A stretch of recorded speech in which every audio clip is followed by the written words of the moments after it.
नमस्कार प्रिय दर्शक बंधु मु अजय मिश्र स्वागत करुच्ची विधि विधान ओडिया चैनल पुणी एक नूतन अध्याय को।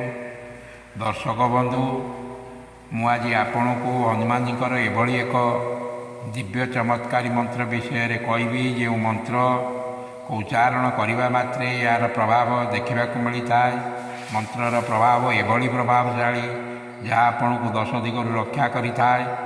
भिडियोटी को आरंभ करने पूर्व कही रखिए कि दर्शक बंधु जदि आपण एपर्यंत मोर चैनल को सब्सक्राइब करना दयाकोरी चैनल को सब्सक्राइब कर दिंतु।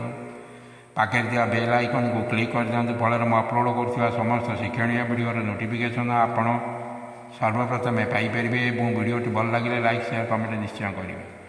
दर्शक बंधु हनुमान चालीसार यही दिव्य चौपाई कहुई संकट कटई मिटई सब पीरा जो सुमिर हनुमंत बल बीरा। संकट कटई मिटई सब पीरा जो सुमिर हनुमंत बल बीरा। अर्थात जो व्यक्ति सर्वदा हनुमान नाम को तुंडे धरी थाए तांकर सबु प्रकार संकट नाश पाई जाए। कलिजुगर एकमात्र जाग्रत देवता हनुमान जी महाराज तांकर भक्त को सर्वदा घंट घोड़ाई रखि था। जो व्यक्ति उपर हनुमान जी प्रसन्न हो जाती ताकू ए संसार एभली कौन शक्ति नहीं तांकर किछि भी बिगाड़ी पारती नहीं। आज अध्याय वर्णित हनुमान जी यही शक्तिशाली मंत्र को निरंतर जप करुवा व्यक्ति को कौन प्रकार संकट कौन प्रकार विपद कौन दुख पाख पाख माड़ी न था। दर्शक बंधु जानिबा ये दिव्य शक्तिशाली प्रभावशाली मंत्रटी यहीपरी ओम ऐं ह्रीं हनुमते श्रीरामदूताय नमः।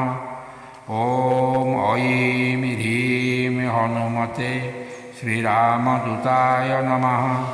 ओम ऐं ह्रीं हनुमते श्रीरामदूताय नमः। यही मंत्र को प्रतिदिन राति शोइबा समय 7 थर उच्चारण करी शोई जातु। आपणकर समस्त दुख कष्ट संकट नाश पाइब। बंद होता समस्त कार्य पुनर्बार चालू लगे।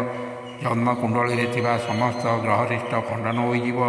आपण चाहिए यही मंत्र को 11 थर बा 21 थर जप कर कौन प्रकार बंधन नहीं। दर्शक बंधु जदि आपण हनुमान जी को अतुट भक्ति श्रद्धा और विश्वास रखि था तेरे निरंतर हनुमान जी आशीर्वाद पाइबापी चाहूँ तेरे कमेंट बॉक्स में लिखि दिंतु। जय जय वीर हनुमान जय बजरंग बाली। रोची धन्यवाद नमस्कार।